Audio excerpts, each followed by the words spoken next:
নমস্কার, আপনারা দেখছেন রূপম টিভি। আগামীকাল ফল ঘোষণা হয়ে যাবে। বাংলায় কে ক্ষমতা দখল করবে আগামীকাল তার ফল ঘোষণা হয়ে যাবে। মোটামুটি দুপুরের মধ্যে এটা স্পষ্ট হয়ে যাবে কে ক্ষমতায় থাকছে। মমতা ব্যানার্জি থাকছে নাকি বিজেপি থাকছে নাকি জোট থাকছে, কাল পরিষ্কার হয়ে যাবে। তার আগে সমীক্ষার বাজার গরম। সমীক্ষায় তো কেউ তৃণমূল বলছে, কেউ বিজেপি বলছে। তো যাই হোক, বেশিরভাগ মিডিয়া, স্থানীয় মিডিয়া বলছে তৃণমূল জিতবে এবং গোটা ভারতবর্ষের মিডিয়া বলছে এবং আমাদের চোখেও কিন্তু মনে হচ্ছে বিজেপিই জিতবে। কিন্তু এই আলোচনাটাও তো করে রাখা উচিত, বিজেপি কী কী কারণে হারতে পারে বা কী কী কারণে বিজেপি পিছিয়ে পড়তে পারে, এই আলোচনাটাও তো করা উচিত। কারণ সমস্ত দলেরই কিন্তু চুলচেরা বিশ্লেষণ অবশ্যই দরকার। তো বিজেপিরও আজ আমি চুলচেরা বিশ্লেষণ করব কী কারণে বিজেপি এবারও হাতছাড়া করতে পারে বাংলার মসনদ। তো আসুন একদম পরিষ্কার আলোচনা করব। 1 নম্বর, মুসলিম ভোট। মুসলিম ভোট পশ্চিমবাংলায় প্রায় অলিখিত 35 থেকে 40% হয়ে গেছে মুসলিম ভোট, লিখিতভাবে 30%, অর্থাৎ আমরা 30%ই ধরে নিলাম। এই 30%-এর মুসলিম ভোটের মধ্যে বিজেপি খুব বেশি হলে 2 থেকে 3% ভোট পাবে। আমি চ্যালেঞ্জ সহকারে বলে দিচ্ছি, 2 থেকে 3%-এর বেশি কোনোভাবেই মুসলিম ভোট পাবে না।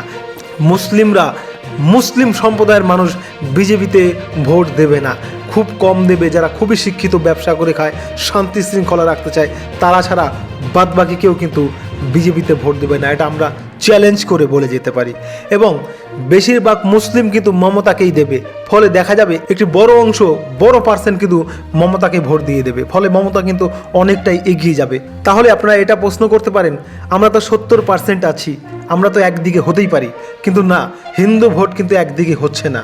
কারণ আপনারা দেখতে পারবেন, হিন্দুরা কখনোই এক সম্প্রদায় বা এক রাজনৈতিক দলকে ভোট দেয় না, কিন্তু মুসলিমরা কিন্তু একই রাজনৈতিক দলকে ভোট দেয়।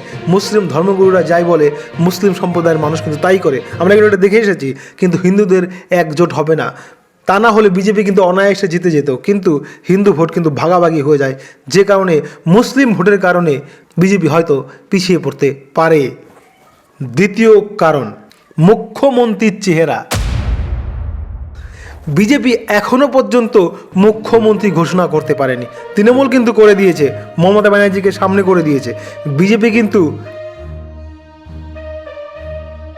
বলুক আর না বলুক, মোদির চেহারা নিয়েই কিন্তু ভোটে নেমেছে। বাংলার মানুষ এটা বলতেই পারে, এটা তো রাজ্যের ভোট, মোদির মুখ দেখে কী করে ভোট হবে। এটা তো রাজ্যের ভোট এবং রাজ্যের মানুষকেই আমরা চাই। সেখান থেকে বিজেপি কিছুটা হলেও পিছিয়ে পড়তে পারে হারার দিক থেকে। যদি বিজেপির ফল খারাপ হয়, এটা একটি কারণ হতেই পারে। তৃতীয় কারণ, জিআরের রাজনীতি।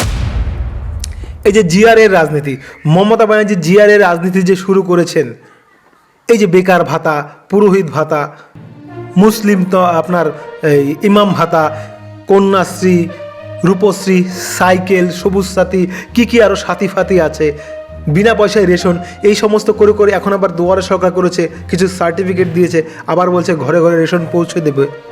এই যে সিপিআইএমরা যে জিআরের রাজনীতি করে এতদিন চলেছিল, মমতা ব্যানার্জি কিন্তু ঠিক একই পথে রয়েছে। অর্থাৎ জিআর দিয়ে কিন্তু জিআর খাইয়ে কিন্তু বাঙালিকে হাতে করে নিতেই পারে।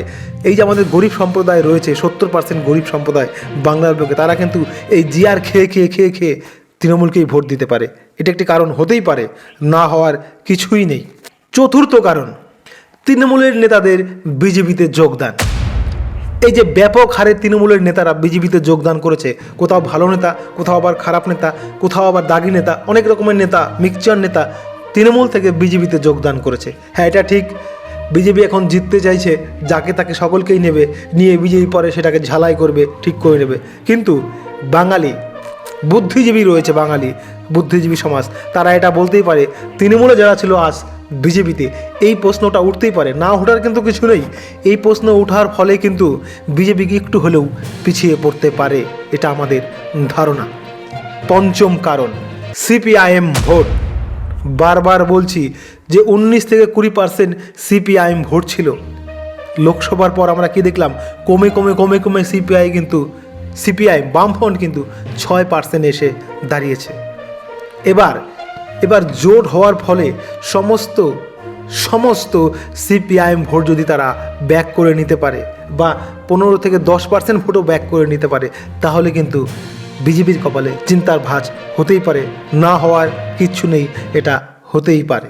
সর্বশেষ কারণ, একঘেয়েমি রাজনীতি।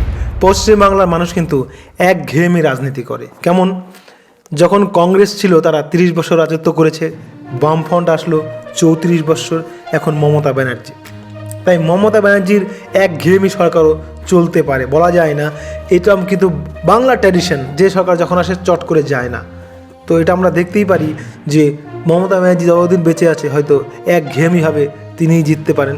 তো এই সমস্ত কারণে বিজেপি কিছুটা হলেও পিছিয়ে পড়তে পারে, খারাপ ফলের দিকে এই কারণগুলো থাকতে পারে। তো তবুও আমরা যা সমীক্ষা করেছি তাতে কিন্তু বিজেপি এগিয়ে।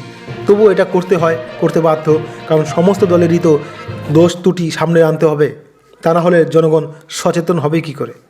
তো এই দোষগুলোর জন্য বিজেপি পিছিয়ে পড়তে পারে। জয় হিন্দ।